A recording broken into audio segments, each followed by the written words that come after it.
எதற்க எந்த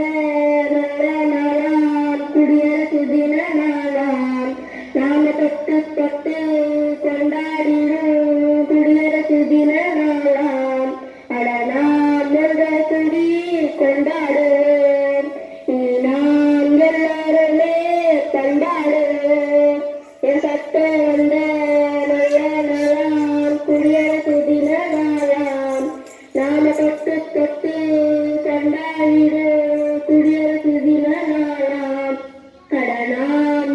குடி கொண்டாடுவோம் நாம் எல்லாருமே கொண்டாடுவோம் நாட்டுக்கொரு சட்ட திட்டத்தை தான்